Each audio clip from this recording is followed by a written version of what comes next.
صباح الخير.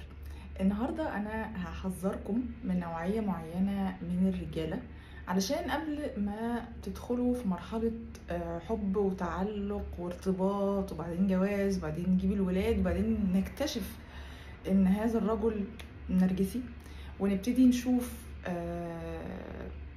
نفاضل بين حياة ولادنا وحياتنا. يعني هل ولادي يعيشوا مع أبوهم وأنا أموت عادي، أموت حتى نفسيا، مش بتكلم أموت جسديا، ولا أنا أطلع من القصة دي وأعيش وولادي يتأثروا بعدم وجود أبوهم.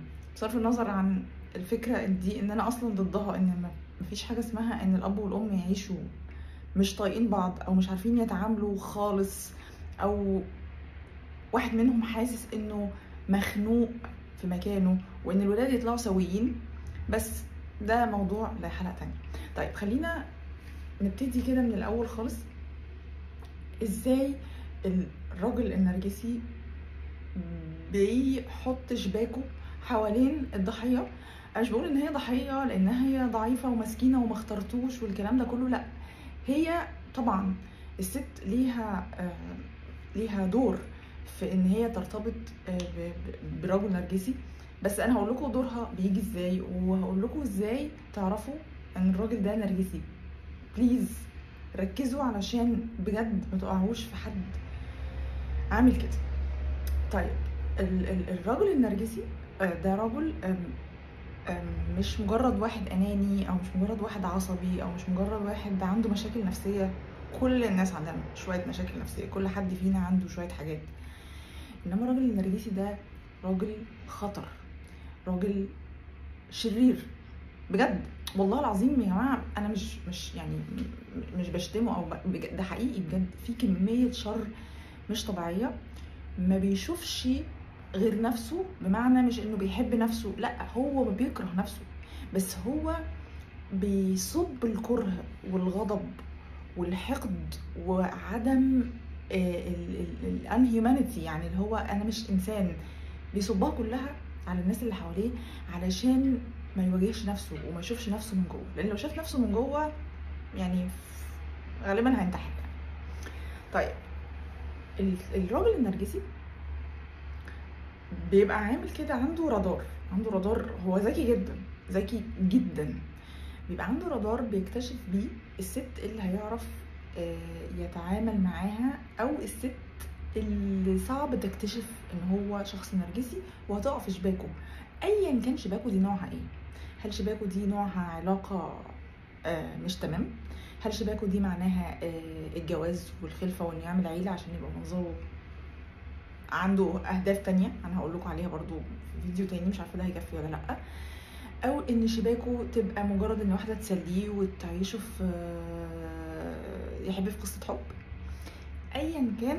او ان واحده تكون معاه في الشغل فيستفيد من وجودها، ايا كان بقى، هي اعلى منه، هي تعرف تظبطه او تشغله او تجيب له عقد عمل، اي استفاده.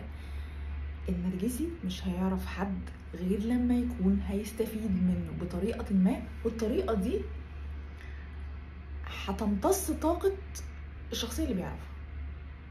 أنا بتكلم على الراجل النرجسي والست، بس خلوا بالكم برضو إن في ست نرجسية وبتعمل نفس الحركات دي مع الراجل بالظبط. فيعني لو حد راجل برضو بيسمعني يطبق الكلام ده بالعكس. طيب اول حاجه النرجسي بيبص عليها لما يحب كده ايه، يلقط حد عشان يدخله حياته. بصوا عامل زي بالظبط، عارفين العنكبوت لما بيبني بيت حواليه عشان يجيب يلقط الحشرات عشان ياكلها، هو كده بالظبط. طيب لازم تكون اولا خام شويه، بمعنى ما عرفتش ناس كتير، لان لو عرفت ناس كتير وعندها كانت علاقات كتيره قبل كده، علاقات صحيه مش علاقات اي كلام، هتكشفوا بسرعه ومش هتستحملوا يعني هتهزقوا يعني. طيب تاني حاجه، لازم الاول يعرف نقطه ضعفها.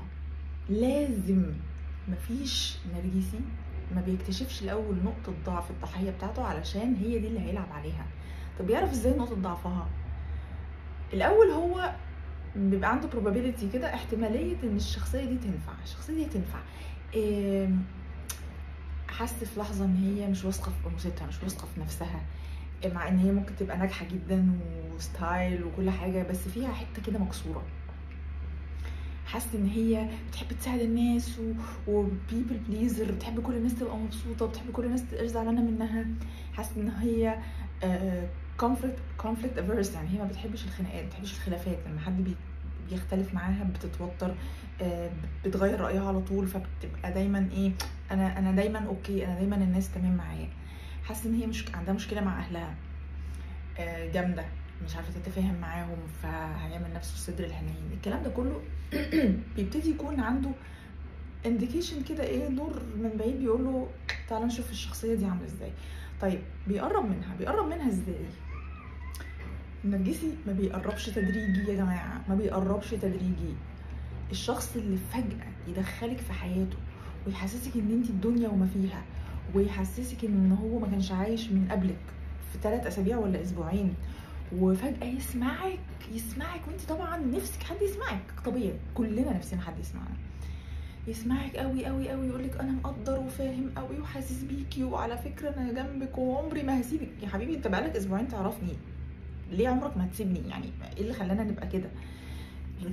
ركزوا جدا. النرجسي بيقرب فجاه. ليه بيقرب فجاه؟ هو مستعجل، هو عايز يعرفك بوتنشال ضحيه ولا يشوف غيرك، لانه مش عايز يضيع وقته ومجهوده برضه، ما هو مش فضيلك قوي يعني. فهو بيبقى مستعجل قوي في انه بيعمل حركه ايه، اللاف بومبنج اللي بنقول عليه، اللي هو ايه، بيعمل فيضان مشاعر واهتمام. وبقى لو غني مثلا بيجيب هدايا، هيجيب، عارف انك بتحبي الورده هيجيب لك، عارف انك بتحبي تتسمعي هيسمعك ايه، لمده 2-3 بالكتير يكون جاب اولك واخرك، جاب كل نقط ضعفك، جاب ايه مشاكلك، جاب ايه اللي ما بتحبيهوش في الراجل فيخفيه عنده، جاب ايه اللي بتحبيه في الراجل فيعظمه عنده او هيمثله. وهو ممثل شاطر قوي. لو بتحبي الراجل اللي عنده مشكله فتصلحيها له، هيحسسك ان عنده مشكله، فعشان تقربي منه وتحاولي تصلحيها له. لو بتحبي الراجل القوي هيعمل نفسه قوي جدا ومفيش حاجه بتقهره. بتحبي الراجل اللي مش بخيل هيعمل نفسه كريم، ومع الفلوس دي اخر حاجه بيفكر فيها، مع ان هو ممكن يبقى جلده اصلا، يعني ممكن يبقى سالف فلوس عشان يعمل كده، ما بهزرش. فهو في هذه الاسبوعين ال3 هيعرف اخرك، هيعرف ايه مشاكلك، لان هو اتكلم معاكي كتير قوي. خلي بالك هو بيتكلم ليل نهار في الفتره دي، بيسمعك وايه اللي حصل النهارده، واحكي لي وايه اللي ضايقك بالظبط في الموقف ده، وانت تحسي بقى ان انت يا نهار ابيض، انا الحمد لله الدنيا ضحكت لي وعرفت دكتور نفسي يعني ببلاش. فطبعا خلوا بالكم من القصه دي جدا. طيب بيبقى موجود فين؟ يعني المرحله دي لازم هتيجي يا اما موجود فيس تو فيس، يا اما موجود اونلاين. والاونلاين دي كارثه كبيره، الكارثه الكبيره. النرجسي بيعتمد بشكل مرعب على التكستنج، وان هو يبقى مش ظاهر فيس تو فيس في الكوميونيكيشن بتاعته. لو ما كانش في الاسبوعين ال3 الاولانيين بتوع اللاف بومبنج، هيبقى في بقيه العلاقه. ليه هو بيحب جدا يبقى متواجد ورا الشاشه، behind the screens، مستخبي. اول حاجه علشان ده بيديله فرصه يعرف كذا حد في نفس الوقت، لان هو خلي بالك، ما هو انت بيعرفك، لسه بيعرف نقط ضعفك وبتاع، فهو مديكي فول اتنشن. بس في واحده تانية بقى لها شهرين معاه، فدي برده محتاجه ايه، تكست كده يصحصحها من بعيد لبعيد. وممكن يبقى في واحده في البيت متجوزه، وممكن يبقى في واحده بيرسم عليها بس لسه ما دخلش في اللاف بومبينج ستيج. يعني هو دايما عنده كذا خطه لكذا واحده، عمره ما بيبقى متفرغ لواحده، مستحيل، ما بيقدرش، مستحيل. فهتقولي طب ده بقاله اسبوعين ما بيكلمش، ده بيكلمني انا ليل نهار، ازاي بيلحق؟ هو لو بيكلمك في التليفون على فكره هو بيتكست في نفس الوقت، ما تلاقيش عليه. لو هو بيكلمك في التليفون وقاعد قدام الكمبيوتر وفاتح الماسنجر وفاتح التندر وفاتح يعني هو بيتصرف. فاوعي تعتقدي انه طالما بيتكلم معاكي كتير ان مفيش حد تاني في حياته، لا، وفي كتير على فكره. فاول ساين ان ده نرجسي يا جماعه، القرب اللي بسرعه، الزياده مش طبيعي. العلاقات ما بتتبنيش كده، العلاقات بتتبني تدريجي جدا. العلاقات بتتبني بالثقه وبالمواقف، وبان انا اعرف ان الشخص ده ينفعني بمواقفه، وبان احنا بنعرف بعض حته حته. لو حد قرب هجم بيخضك علشان ما تشوفيش ان في مشكله، بيخضك عشان ما تلحقيش تفكري. لان بعد ما الحته دي بتخلص بيجي مرحله تانية هقول لكم عليها في فيديو تاني. بس عايزه اتكلم في المرحله الاولانيه دي، لان دي الحته اللي بتدخلك بيت العنكبوت، بتخليكي تهربي منه. التكستنج يا جماعه، اي سوشيال ميديا، الفيسبوك جروبس، الانستجرام، الماسنجر، اليوتيوب، اي حاجه هيعرف يوصل لواحده بيها ويأثر عليها بان هو شخص عنده نفس الانترست ونفس المشاكل، ويلا نحط مشاكل على مشاكلك ونحلهم. خلوا بالكم ما تتعرفوش على ناس اونلاين لفتره طويله. يعني لو حد اتقرب منك اونلاين، فريند اوف فريند بقى، ميوتشوال فريند، طبعا الكلام ده اي كلام. مش معنى انك تلاقي واحد ميوتشوال فريند لحد من اصحابك معناها ان هي تعرفه او يعرفها. هو ممكن يكون برضو داخل نفس الدخله وتعمل له اكسبت علشان يشوف صحاب الشخصيه دي. فاي حد بتعرفيه اونلاين تمام، he seems interesting ونفسك تعرفيه اكتر، لازم فتره الاونلاين الاولانيه دي تقل جدا على قد ما تقدري. فتره التكستنج لازم ما تبقاش طويله، بالذات في الاول. لازم تتاكدي ان الشخص ده متفرغ لك، ما يعرفش حد غيرك، فعلا انترستد فيكي، مش انترستد في انه يلعب لعبه ويمشي. وده بيبان من ان الشخص لو هو على طول بيفضل التكستنج، لو هو على طول التليفونات قليله، لو كل الاتنشن بتاعه جايلك بالتكست، ده معناها ان في مشكله. لو انت بتبعتي له تكست ويبقى اونلاين وفجاه تلاقي الرساله بتاعتك ما اتقرتش او اتقرت وما ردش، فهتقلقي، فهتكلمي في التليفون مش هيرد. ده في اغلب الاحيان نرجسي. الحركه دي لو اتكررت كتير، ولو فتره البعد بتطول، يعني بمعنى مثلا احنا كنا من تكست 24 ساعه ولا 24 ساعه، وهوب فجاه بقيت ابعت له ما بيردش. هو خلي بالك بيسحب علشان تشتاقي له او عشان زهق، بصرف النظر. طيب فجاه ما بيردش على التكست، طب هتكلم مش هيرد على التليفون. ممكن بقى ما يردش على التليفون بالساعتين 3، ممكن ما يردش على التليفون باليومين 3، ايا كان الباترن اللي هو بيبقى راجل طالع نازل ايا كان بقى. طالع دي خدت منه شهر ولا شهرين، مش يا جماعه مش هيقدر ياخد اكتر من شهر في الاف بومبينج ستيج، ما بيعرفش. فشهر ولا شهرين فظيع خطير مش طبيعي، وبعدين يطلع سيكه، وبعدين ينزل قوي، وبعدين يطلع سنه تاني، وبعدين ينزل والنزول يطول. ده باترن مش طبيعي. العلاقات الطبيعيه بتبقى تدريجي، وبعدين تطلع سنه، وبعدين تدريجي تفضل على نفس الليفل، وبعدين تطلع سنه، وبعدين ممكن تنزل حته في خناقه، وبعدين تستابلايز تاني، وبعدين تطلع سنه في المناسبات. دي علاقه طبيعيه.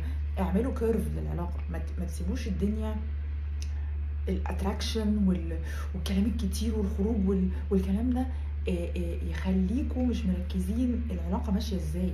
لان طلوع والنزول الكتير ده ساين على ان اللي معاكي شخص مش طبيعي، وهيفضل كده حتى لما تتجوزوا. بس لما تتجوزوا بقى الطلعه بتبقى كده، وبعدين نزول فظيع، وبعدين استقرار في النزول جامد جدا، وبعدين يبتدي يلاقيكي ايه، هتفلتي، يروح طالع سنه صغيره، فتحسي ايه ده احنا بنطلع اهو، لا ما نطلعش ولا حاجه، يروح نازل. فخلوا بالكم من الحته الاولانيه مع الراجل لو سمحتوا. ركزوا جدا في الباترن او في الكيرف بتاع العلاقه عامل ازاي. تمام، هتكلم على المراحل اللي بعد كده في فيديوهات تانية. كان معاكم ماجي حفوش لايف كوتش. يا ريت لو الفيديو عجبكم تعملوا لايك وسبسكرايب للقناه. شكرا.